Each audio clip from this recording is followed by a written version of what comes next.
오늘은 선전 7번째 시간입니다. 의의 호심경이란 제목으로 말씀의 은혜를 나누겠습니다. 우린 지난 시간에 진리의 허리띠를 살펴보았습니다. 진리의 허리띠. 허리라고 하는 것은 삶의 중심을 이야기한다고 했죠. 우리 삶의 중심에 진리로 무장하지 않으면 안 된다 이렇게 했습니다. 허리띠를 띠지 않으면 영적 무장 자체를 할 수 없다고 그랬죠. 칼도 찰 수가 없고 또 갑옷이나 아래 스커트들을 잡아줄 수 없기 때문에 허리띠를 띠지 않는 한 전혀 무장을 할 수 없다 했습니다. 동일하게 그리스도인들은 그 삶의 중심에 늘 진리, 하나님의 말씀, 이 성경이 자리 잡고 있어야만 우리가 영적 무장을 할 수 있고 바른 신앙생활을 할 수 있다 하였습니다. 너무 당연한 것이 성경, 하나님이 주신 이 특별 계시를 통해서만 우리는 하나님을 알 수 있고요. 또 하나님을 알아야만 승리할 수 있기 때문에 말씀 없는 신앙생활은 불가능할 수밖에 없죠. 그래서 어떤 면에서는 그리스도인들의 헌신이란 단어를 딱 들으면 뭔가 열심히 일을 해야 된다는 생각들이 떠오르지만 그리스도인들의 본질적인 헌신은 그런 일을 하는 문제가 아닙니다. 하나님 말씀에 헌신하는 걸 말해요. 하나님 말씀을 붙들고 끝까지 씨름하고 내가 말씀을 읽는 게 아니라 말씀이 나를 읽도록, 말씀이 내 삶을 읽도록 끊임없이 나를 내어드리는 작업을 하는 것이 신앙생활이고 우리가 해야 될 헌신은 바로 그것이에요. 그럴 때 우리의 어떤 사역이라든지 어떤 행위들이 열매가 있고 의미가 있는 것이지 말씀이 쏙 빠진 일은 아무 의미가 없어요. 사단의 영적 공격에 픽픽 쓰러질 수밖에 없는 것입니다. 그러므로 늘 진리의 허리띠로 무장하실 수 있기를 주님의 이름으로 축원드립니다. 오늘도 영적 무장을 좀 한번 하고 출발했으면 좋겠는데 사진 한번 띄워주시죠. 자, 우리가 지난 시간에 시작했던 진리의 허리띠로부터 무장을 또 한번 해보겠습니다. 뒤에 떼고 저 용어만 한번 하나씩 읊어볼게요. 진리의 허리띠, 의의 호심경, 복음의 신, 구원의 투구, 믿음의 방패, 성령의 검. 예, 우리 한 번 더 무장 같이 이번에 동시에 해보겠습니다. 시작. 진리의 허리띠, 의의 호심경, 복음의 신, 구원의 투구, 믿음의 방패, 성령의 검. 예, 무장하셨죠? 예, 우리 이 순서대로 이제 말씀을 쭉 살펴볼 텐데 오늘은 그 중에도 의의 호심경을 살펴보도록 하겠습니다. 여러분 지금 사진에서 보시다시피 저 병사가 갑옷을 입고 있습니다. 이 갑옷은 황금색으로 된 갑옷은 목으로부터 시작하여서 허리 아래쪽까지를 보호하고 있습니다. 그죠? 갑옷이 궁극적으로 그래서 보호하려고 하는 위치는 어디냐면 가슴이에요. 가슴. 그래서 특별히 가슴에다가는 구리 조각을 덧대어서 더 튼튼하게 합니다.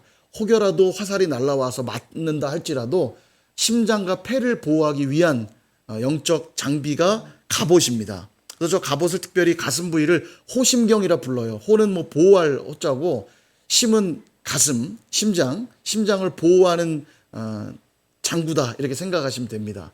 그래서 호심경을 갑옷이라고도 불러도 크게 무방합니다. 갑옷 자체가 가슴을 보호하기 위한 게 목적이니까요. 자, 그런데 모든 장비가 다 중요해요. 그런데 특별히 호심경은 더 중요합니다. 호심경과 투구는 더 중요한데 그 이유는 가슴과 머리는 생명과 직결되어 있기 때문입니다. 다른 부위들은 혹 다친다 해도 중상을 입어도 당장 죽지는 않을 수 있는데 이 가슴과 머리는 다치는 순간 즉사할 수 있거든요. 치명상이 됩니다. 그래서 가슴을 보호한다는 건 굉장히 중요한 문제인데 오늘 우리가 의의 호심경을 잘 무장해야 되겠지요. 우리의 영적 심장을 보호하기 위하여 우리가 입어야 될 의의 호심경이니까 우리가 입어야 될 의의는 무엇인가? 오늘 그것을 좀 살펴보려고 합니다.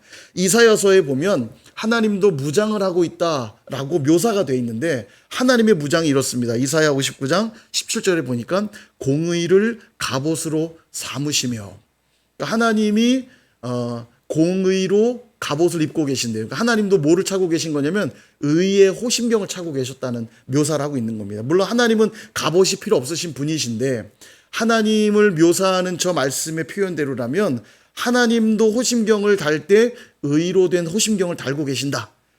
그러므로 의가 참 중요하다는 걸 알 수 있죠. 그리고 하나님의 백성된 우리도 의의 호심경을 달아야 한다는 것을 생각해 보게 됩니다. 여러분, 의라고 하는 건 참 중요한데 공직 후보자들을 세울 때 인사청문회를 하죠. 지금도 인사청문회가 진행 중인데요. 방통위원장 내정자를 인사청문하고 있는데 인사청문회의 목적이 뭐냐면 그가 그 자리를 감당할 만한 실력이 있는가를 검증하기 위함입니다. 근데 실력만 검증하지 않고 실력보다 더 중요한 것들을 검증하는데 그건 바로 도덕성이죠. 도덕성을 검증하게 되는데 만약 치명적인 도덕적 결함이 발견이 되면 그가 분명 굉장한 실력이 있고 그가 돈이 많고 그가 집안이 빵빵하다 할지라도 그 치명적 도덕적 결함이 발견되는 순간 그는 낙마하고 맙니다. 그 정도로 이 도덕에 대한 부분들은 굉장히 중요해요. 모든 것을 다 덮어버립니다. 아무리 실력이 뛰어나고 집안이 좋고 잘생기고 돈이 많아도 이 도덕적 결함이 발견되는 순간 다 덮이는 거죠.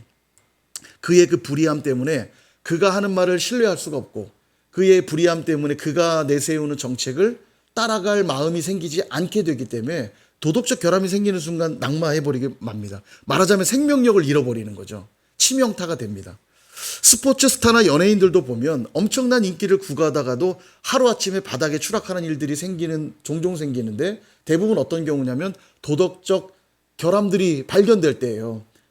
최근에 많이 그런 일이 있었죠. 학생 시절에 학폭 문제가 불거질 때 그가 인성이 참 별로였더라. 이런 게 확인될 때 그가 인기의 최고조를 달리다가도 하루아침에 방송계에서 사라지는 것들을 보게 됩니다. 그 정도로 이 도덕적 결함은 굉장히 치명적이고요. 또 역사 속에도 많은 철학가들, 동양 철학, 서양 철학 전부 다 그들이 연구했던 것, 철학이라고 하는 것 자체가 진리를 추구하는 학문인데 진리를 추구하기 위해 그들이 연구한 게 뭐냐면 전부 다 의에 대한 연구들이었어요.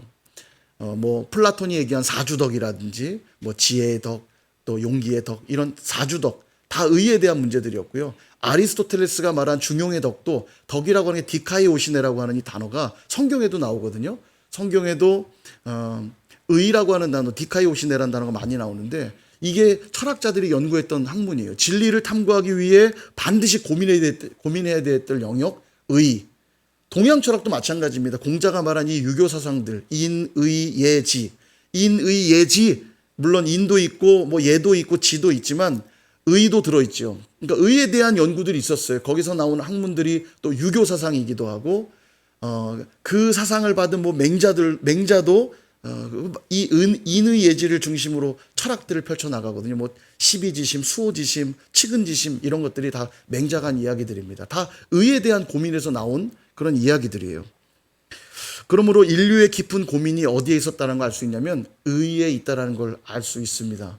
그런데 여러분 우리가 살펴보고자 하는 건 그런 세상이 말하는 의가 아니에요. 성경에서 말하는 의입니다. 성경이 말하는 의는 세상에서 말하는 의보다 훨씬 더 높은 차원의 의라는 사실을 기억할 필요가 있어요. 근데 여러분 의라고 할 때 이게 피부로 쉽게 다가오지가 않습니다. 되게 추상적 개념이다 보니까 성경을 읽다가도 의라는 단어가 나오면 좀 어렵게 다가와요. 그래서 제가 여러분 예전에 쉬운 공식을 좀 알려드렸는데 의라는 단어가 성경에 나올 땐 어떻게 이해하면 도움이 되느냐? 오늘 그 공식을 또 알려드릴게요. 일타 강사. 의라고 할 때 관계로 이해하시면 됩니다. 관계. 좀 더 풀어 설명하면 하나님과 나와의 관계. 그렇게 생각하시고 의를 읽으면 문맥에서 쉽게 이해가 돼요. 예를 들면 그의 나라와 그의 의를 구하라. 그의 의를 구한다는 게 뭘까? 하나님과 나와의 관계 속에서 이루어지는 행위들. 어떻게 내가 살아야 될지가 분명해지죠. 내가 하나님을 믿기 때문에 행동해야 될 행동이 바로 의예요. 성경이 말하는 의. 그러니까 관계로 이해하시면 쉽게 그래도 이해가 됩니다. 왜 관계로 이해해야 되느냐?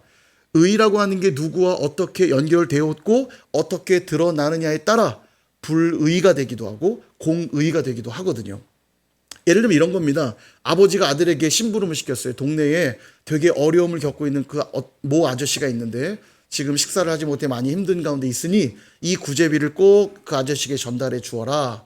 그렇다면 이 아들은 아버지의 그 명령을 잘 전달하는 게 의로운 행위가 되겠죠. 의가 되는데 이 아들이 나가다 보니까 자기 친구들이 많이 배고파하고 힘들어하는 걸 보게 됐어요. 그래, 내 친구들을 도와야겠다. 친구들에게 열심히 그 구제비를 이용해서 맛있는 먹을 걸 해줬습니다. 그 행동만 보면 의로운 행동일 수 있죠. 어려운 친구들을 도와줬기 때문에. 그러나 궁극적으로 아버지가 주신 명령의 기준으로 보면 그는 불의한 것입니다. 그 아저씨에게 전달했어야 되는데 자기 임의대로 자기 마음대로 다르게 사용해 버렸거든요. 그래서 이 의라고 하는 게 누구와 어떻게 연결되었고 어떻게 드러나느냐가 중요하다는 거예요. 관계성으로 이해해야 된다는 얘기를 드리는 겁니다. 성경에도 그런 얘기가 나옵니다. 누가복음 18장에 보면 바리새인의 기도와 세리의 기도를 예수님이 설명하면서 누가 더 의로운 자인가 설명하거든요. 먼저 바리새인의 기도를 소개하기를, 바리새인은 어떤 자라고 말하냐면 자기를 의롭다 여기고 다른 사람을 멸시하는 자라고 말하면서 그의 기도를 이렇게 소개합니다. 누가복음 18장 11절에서 12절.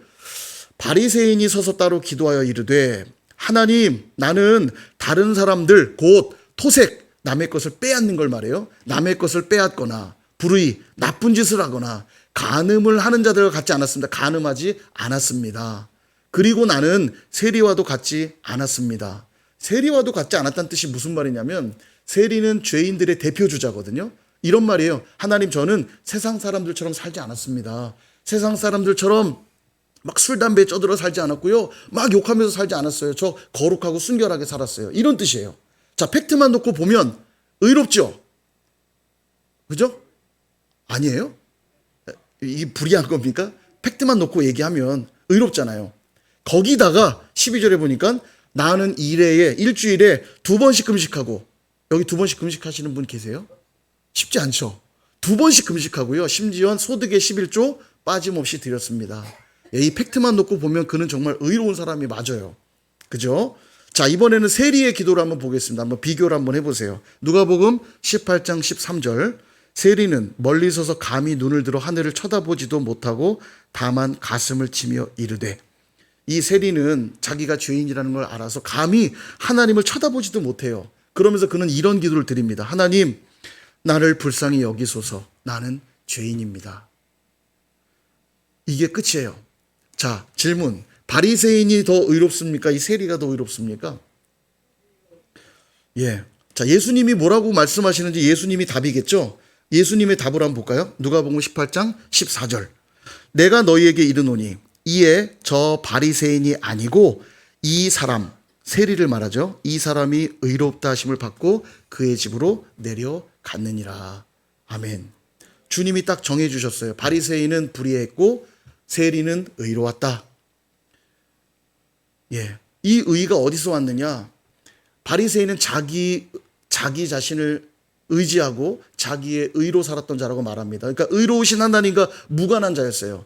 그의 행동은 선하게 보였지만 의로우신 하나님과 연결되어 있지 않았습니다. 그러나 세리는 그의 삶에 부족함은 있었을지언정 의로우신 하나님 앞에 나와 그 하나님의 의를 붙들었기 때문에 예수님이 그가 더 의롭다라고 말씀하고 있는 것입니다. 이게 성경이 요구하는 의의 기준이에요. 그리스도의 의라고 하는 것은 단순히 도덕적인 요구가 아닙니다. 착하게 살아라, 옳게 살아라, 단순한 이런 요구를 넘어서 의로우신 하나님을 의지하라. 그분의 의가 나의 의가 되도록 하라. 그걸 요구하고 있는 겁니다. 그래서 의는 반드시 관계 안에서 이해돼야 된다는 얘기를 드리는 거예요. 그러므로 오늘 2가지를 좀 적용하려고 합니다. 첫 번째는 하나님의 의를 덧입으셔야 합니다. 하나님의 의를 덧입으려 할 때 나타나는 특징이 있어요. 하나님의 의를 덧입으려고 할 때 나타나는 특징은 그분의 그 의로움 때문에 나의 불의가 드러나게 된다는 거예요. 그분이 너무너무 의로우신 분이기 때문에 그분의 의로우심을 보면 볼수록 내가 불의하다는 걸 더 깨닫게 되는 거죠. 죄는요, 단순히 부도덕하게 사는 것만을 말하지 않습니다. 의로우신 하나님을 의지하지 않는 것 자체가 불의요, 그게 죄예요.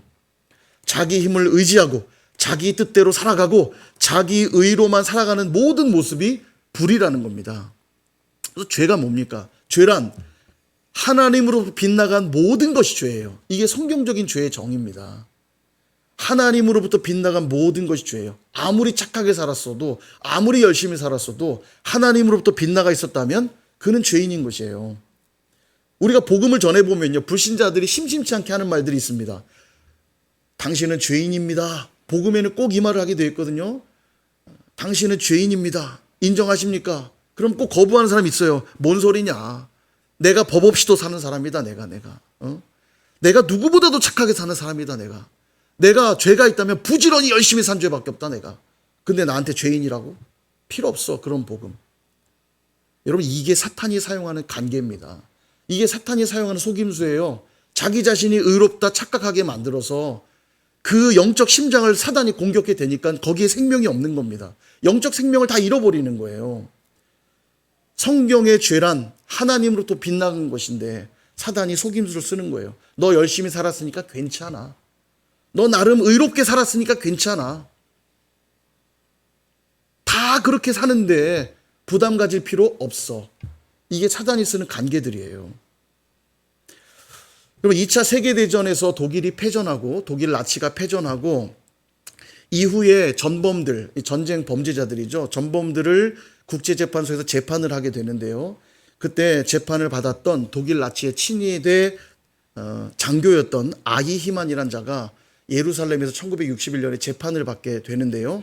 그의 재판 과정의 전부를 지켜보았던 독일의 이 정치 철학자였던 한나 아렌트라는 사람이 그의 재판을 쭉 지켜보고 책을 썼습니다. 사진 한번 보여주시면 이 책인데요.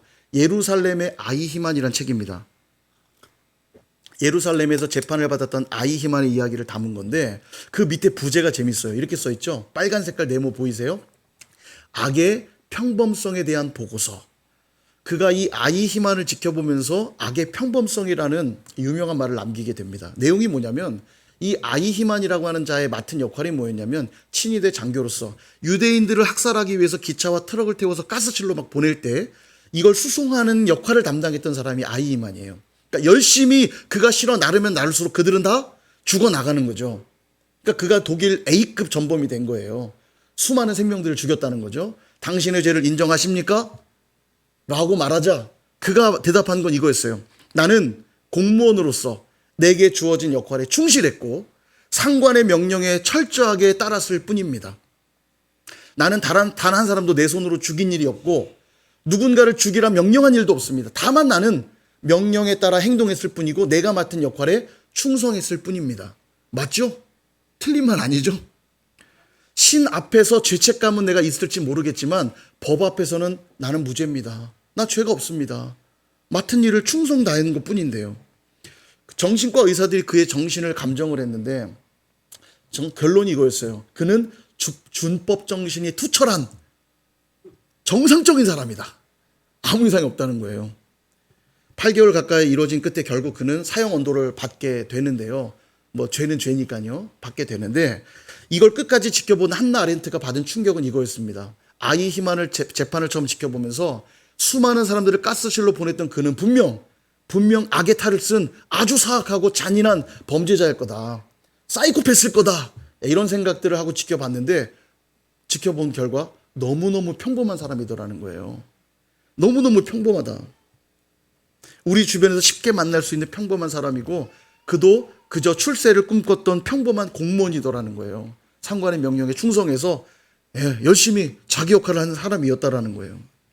그래서 누구라도 철저히 자기를 살피고 잘못한 것에 대해 잘못된 사실에 대해 거부하지 않는다면 누구라도 이 무서운 악에 대해 쉽게 노출되고 동참될 수 있는 걸 보게 된 겁니다. 그래서 악의 평범성을 얘기한 거예요. 너무너무 악이 쉽게 삶 속에 들어와 있는 거죠. 어떤 면에서는 수많은 유대인들이 죽어나갈 때 많은 독일 국민들이 입 다물고 있었어요. 그죠? 그들도 다르지 않다는 거예요. 그것이 잘못된 걸 알면서도 관여하지 않았다고 잘못이 없는 게 아니라 다 어쩌면 똑같은 잘못 가운데 있을 수 있다. 그래서 악의 평범성을 얘기하는 겁니다. 근데 정말 그래요. 이게 바로 사탄이 사용하는 관계입니다. 악이란 지극히 평범해서 우리 내면이나 우리 주변에 쉽게 스며 들어오는 거죠. 앞서 말씀드린 대로 내가 얼마나 열심히 살았는데 뭐가 그렇게 문제야. 다들 그렇게 살아가는데 좀 어때? 나는 그저 시킨 대로 했을 뿐인데? 여러분 이럴 때 죄는 지극히 평범해지는 겁니다. 그러니까 사단의 공격에 픽픽 그 영적 심장들이 다 터져 나가는 거예요. 그러나 기억해야 됩니다. 죄가 뭐라고요? 하나님으로부터 빗나간 모든 것. 여러분 그게 죄예요. 9가지를 다 지켰어도 마지막 한 가지를 지키지 않았다면 그는 죄인입니다. 성경에 보니까 죄의 삭은 사망이라. 그래서 죄는 심각한 거예요. 한 개 정도쯤이면 어때? 그렇지 않아요. 단 한 개라도 하나님 앞에 합당하지 않은 것이 있다면 그는 죄인인 것이에요. 이걸 인정해야 되는데 인정하지 못하도록 만드는 게 바로 사단의 관계입니다. 죄로 우리를 묶어두는 거죠. 그러므로 의의 호심경을 우리가 입지 않으면 사단의 관계 앞에 우리의 영적 생명이 위협당할 수밖에 없다라는 것입니다.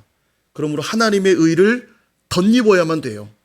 하나님의 의는 우리로 죄를 깨닫게 하기 때문에 죄인됨의 고백이 반드시 따르게 되죠.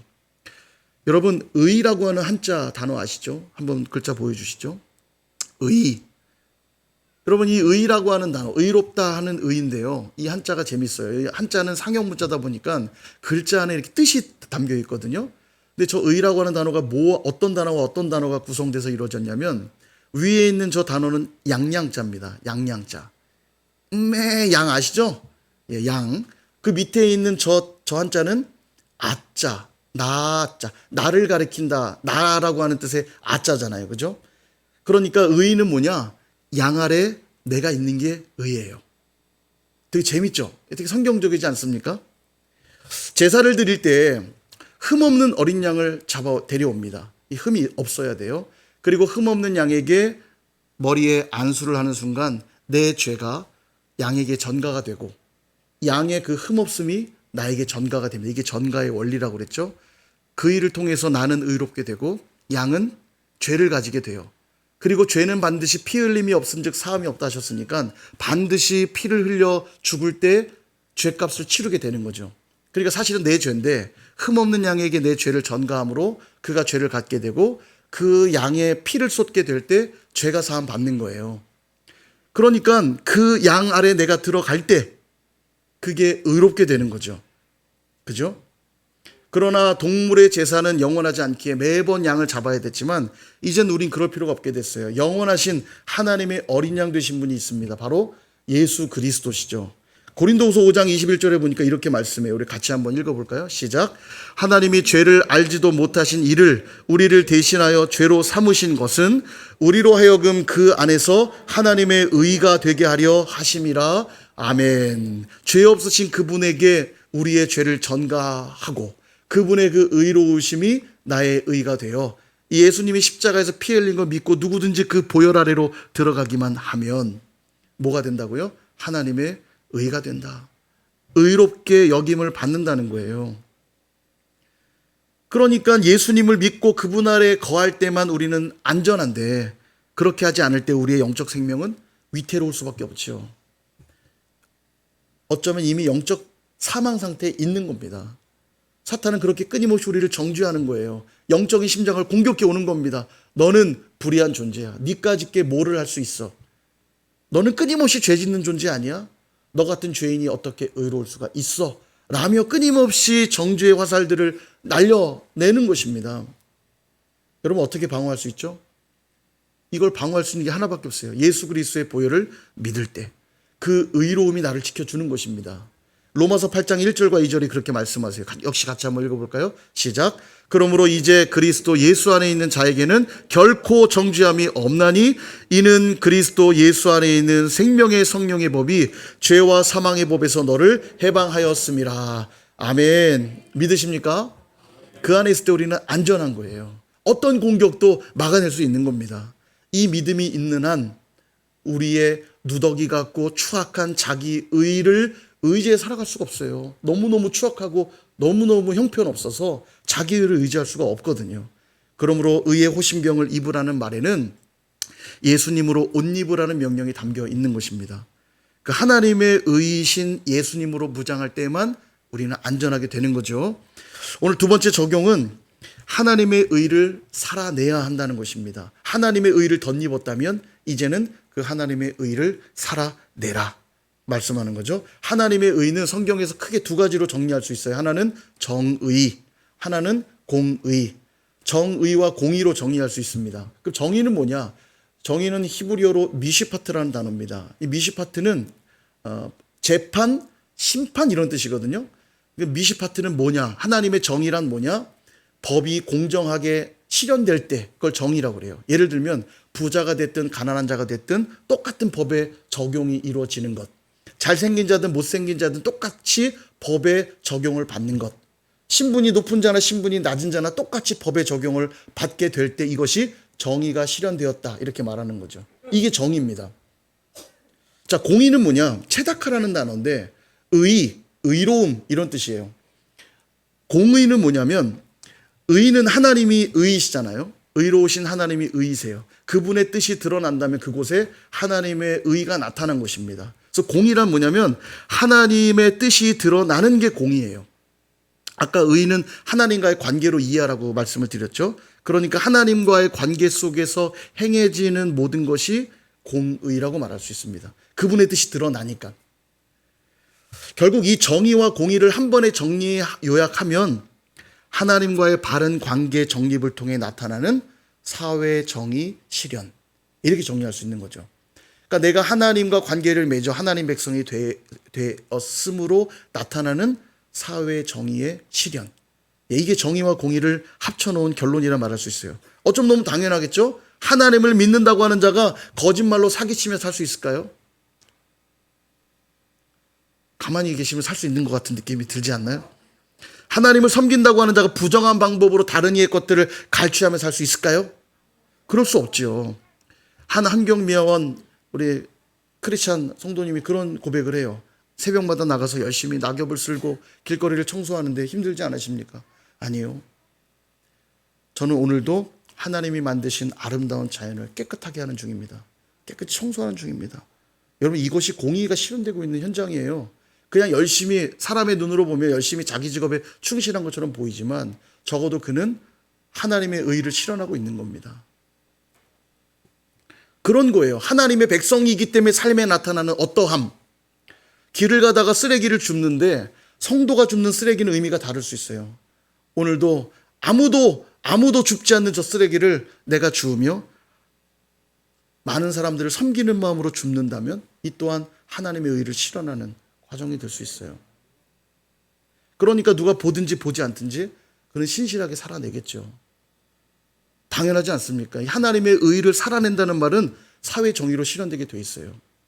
그러니까 한 나라에 그리스도인들이 많고 교회가 많다는 건 그 나라가 사회 정의가 더 잘 실현되어야 된다는 결과로 이어져야 되는데 그렇지 않다라는 건 교회가 부패하고 성도들이 부패했다는 뜻이기도 하겠죠. 오늘의 말로 바꾼다면 의의 호심경을 다 벗어 제낀 거예요. 의의 호심경을 다 벗어 제끼고 자기 의의 옷을 입고 살아가는 겁니다. 오늘날 한국 기독교가 20%의 그리스도인이 있다 하고 8만 교회가 있다 하고 30만의 목회자가 있다 하지만 한국 교회의 위상이 예전 같지가 않아요. 너무 많이 추락해 있습니다. 근데 들여다보면 딱 그런 거예요. 도덕적 결함들입니다. 의롭지 못한 것 때문에 발생하는 문제들이거든요. 그러니까 뭔가 문제가 있는 거죠. 그래서 아모스서 5장 24절에 이런 말씀 하세요. 오직 정의를 물같이 공의를 마르지 않는 강같이 흐르게 할지어다. 아멘. 흐르게 하라는 얘기는 뭐냐면 살아내라는 거예요. 하나님의 정의와 하나님의 공의를 너희들의 삶 가운데 살아내라. 이 말씀이 왜 나왔냐면 북이스라엘이 굉장히 타락해 있었습니다. 얼마나 타락했냐면 매일매일 저울을 속여서 팔고요. 그렇게 자기의 배를 불리우고 인신매매하고요. 인신매매 결과 돈과 교환했을지 모르겠지만 인신매매가 넘쳐났고 성적 문란함이 가득했어요. 그럼 그들이 하나님을 잊었고 제사가 없었기 때문이냐? 전혀 그렇지 않습니다. 여전히 제사를 드렸고 하나님의 이름을 불렀어요. 하나님의 이름을 부르고 있었고 제사를 드리고 있으면서도 그들의 삶의 현장은 저울로 늘 속이고 인신매매하며 성적 문란함으로 넘쳐났다는 거예요. 하나님이 이것에 분개하여 심판을 선언합니다. 내가 너희들이 절기를 지키고 성회로 모인다 해도 나는 너희들을 기뻐하지 않을 것이다. 너희들이 번제와 화목제, 그것도 살찐 희생의 화목제를 드린다 해도 나는 받지 않을 것이고 너희들이 나를 즐겁게 하려고 부르는 노래들, 비파 소리 듣기 싫으니까 가증하니까 부르지 마. 이 말은 뭐냐면 너희와 나와의 관계는 이제 끝이야. 의가 무너진 거예요. 의는 관계라고 그랬잖아요. 의를 상실해버린 겁니다. 너희들은 나와 아무 상관이 없구나. 어떻게 너희들이 나를 믿는다고 하면서 삶 속에 나의 정의와 공의를 다 무너뜨릴 수가 있단 말이냐. 그러므로 이걸 회복하기 뭘 하냐면 정의를 물같이 공의를 마르지 않는 강같이 흐르게 하라. 살아내라. 그 말씀하고 있는 겁니다. 말씀을 정리하려고 합니다. 사랑하는 여러분, 오늘날 교회들의 모습이 윤리 도덕적으로 너무너무 많이 타락해진 모습들로 세상으로부터 지탄받는 일들이 많아지고 있습니다. 그리고 그런 교회를 통해서 하나님의 생명이 흘러가기는 쉽지가 않아요. 영적 생명이 위협받는 거죠. 그러므로 우리 모두 다 의의 호심경을 입으실 수 있기를 축복합니다. 두 가지를 기억하는 거예요. 첫 번째는 하나님의 의를 덧입는 것입니다.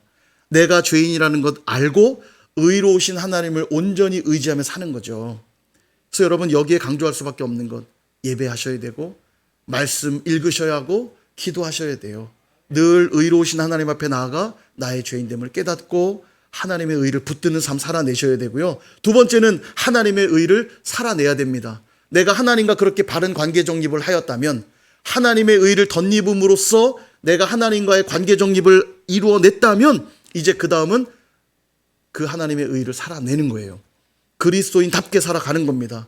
여러분 가정에서, 일터에서, 학교에서 여러분이 살아갈 그리스도인으로 어떻게 살아가야 될지 아마도 그 기준들을 다 알고 계실 거예요.